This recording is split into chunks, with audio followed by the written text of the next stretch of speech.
In the sprawling, silent halls of the Blackwood estate, a mansion overflowing with cold wealth, a single misplaced teacup was enough to start a war. For Elara, every day was a brutal lesson in just how little she was worth. A constant reminder that she was an outsider, a ghost polishing silver she could never dream of owning. She moved through the mansion like a shadow, her presence put up with but never actually seen. But a secret, locked away in her very blood, was about to tear down the walls of her life and expose a truth far more shocking than the daily cruelty she had learned to survive. From the moment she arrived as a child, sold into service for reasons she was too young to understand, Elara's world was a sharp, painful line drawn between her life and the lives of the family she served. The Blackwoods were old money, and their portraits stared down from the grand staircase with arrogant eyes that seemed to track her every move. The matriarch, Beatrice Blackwood, was a woman seemingly carved from ice, her words honed into sharp weapons she used with deadly precision. Her daughter, Amelia, was a perfect copy of her mother's vanity and cruelty, treating Elara less like a person and more like a toy to be tormented whenever she was bored. Elara's only peace came in the stolen, quiet moments. In the pre-dawn light of the gardens, or in the forgotten library where she'd traced the words in books she wasn't supposed to touch. She was haunted by a feeling that she just didn't belong. A feeling that went deeper than her job as a maid. It was a bone-deep loneliness, an ache for a connection she couldn't name. Sometimes she would watch Mr. Blackwood, a quiet, sad man often lost in his study, and wonder about the sorrow in his eyes. He almost never spoke to her, but his gaze didn't have the sharp judgment of his wife and daughter. In a house full of rage, his silence felt strangely gentle. Elara had learned to be invisible, to scrub floors without a sound, all while protecting a quiet kindness inside her, a resilience they could never break. Her life, a depressing loop of chores and quiet survival, was shattered on a rainy Tuesday. She'd been told to clear out the attic, a dusty tomb of forgotten things. Tucked behind a stack of old trunks, she found a small leather-bound box. Her hands shook as she opened it.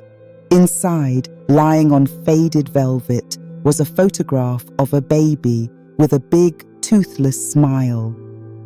But it wasn't the photo that made Elara's heart stop. It was the object next to it. A tiny, tarnished silver locket, identical to the one that hung around her own neck. It was her only possession, the one thing she was told had been left by the parents who'd given her away. She pulled her own locket out from under her uniform, the metal warm against her skin, and placed them side by side. They were the same intricate carving of a willow tree, the same tiny clasp. A wave of confusion and fear washed over her. For years, she'd accepted her story, an unwanted child sold to a rich family. But now, this photo, this identical locket, raised a question she was terrified to even think about. Could it just be a coincidence?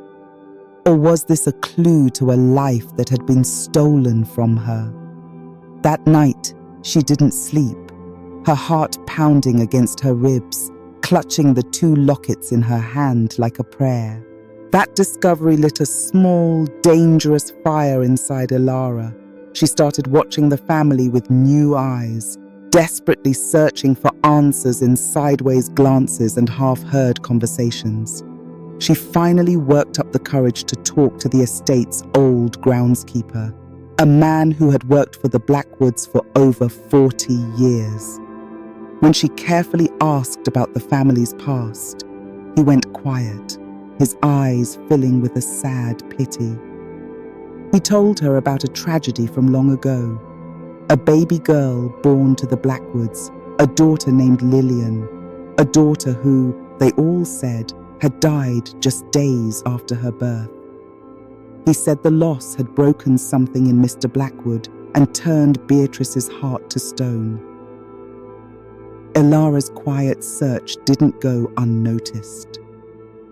Beatrice, sensing a change in the maid she had always controlled so easily, became even more hostile.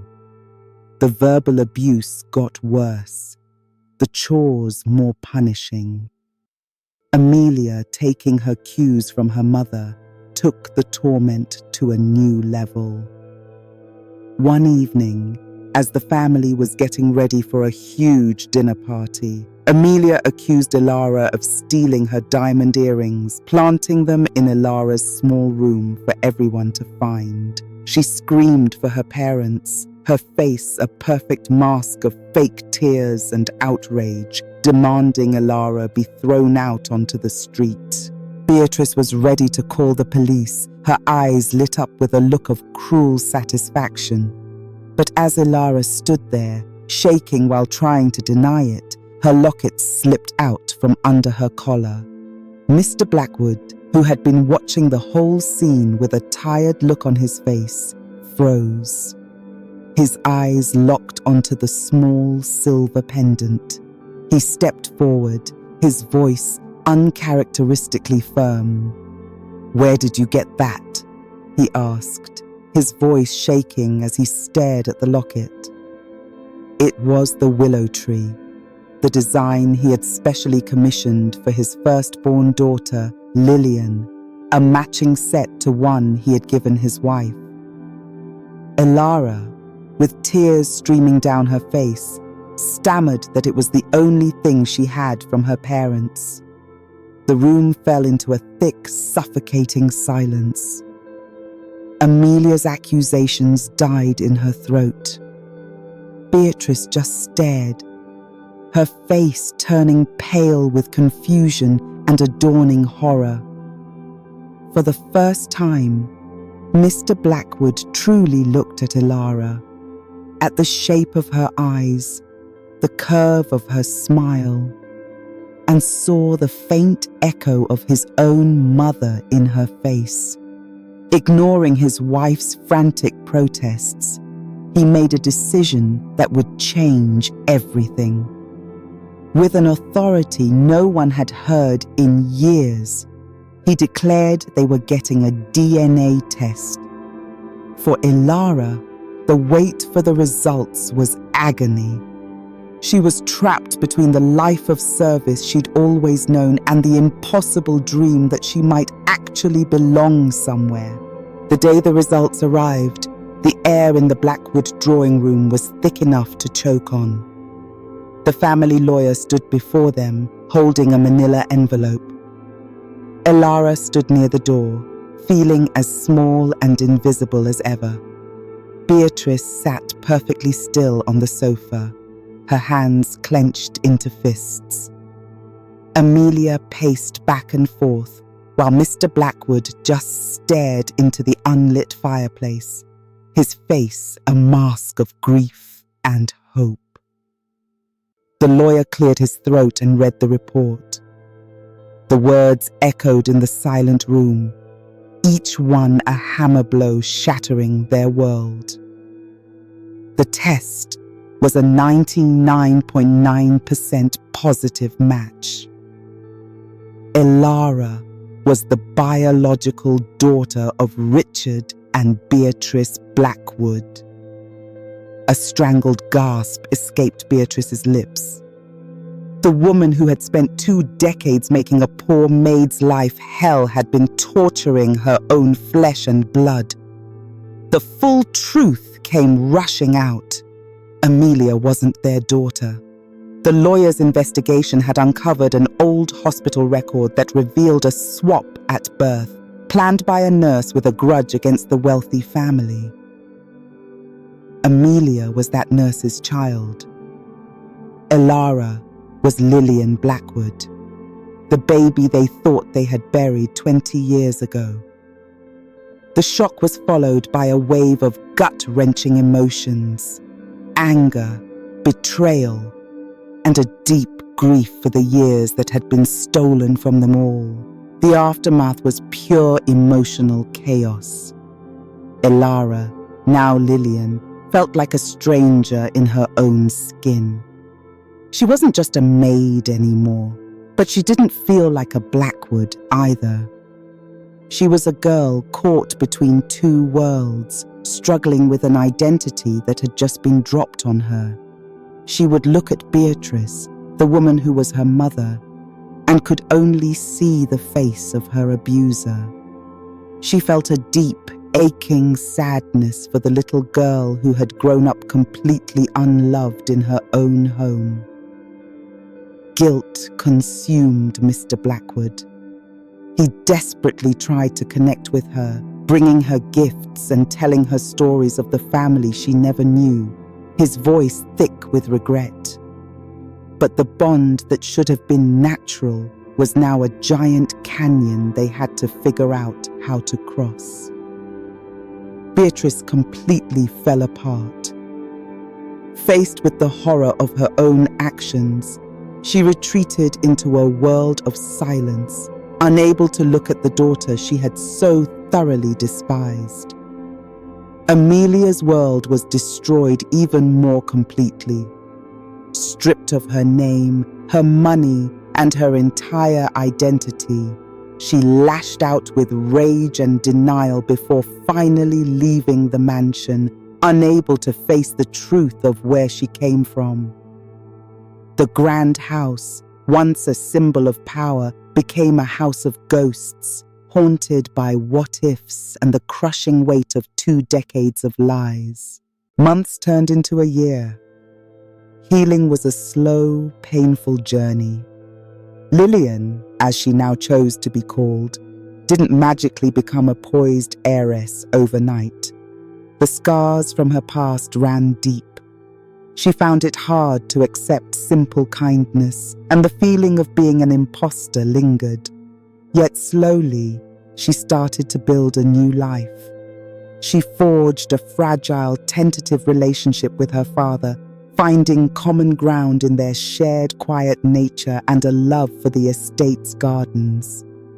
She started a foundation, using the Blackwood money to help children who, like her, had been lost in the system. Her purpose wasn't in the wealth, but in rewriting her own story of survival into one of hope for others.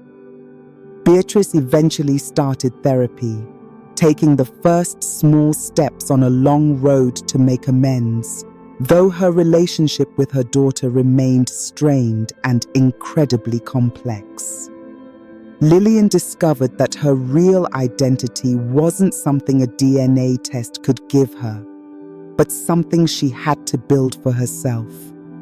She had spent her life feeling invisible, but now she understood her own strength.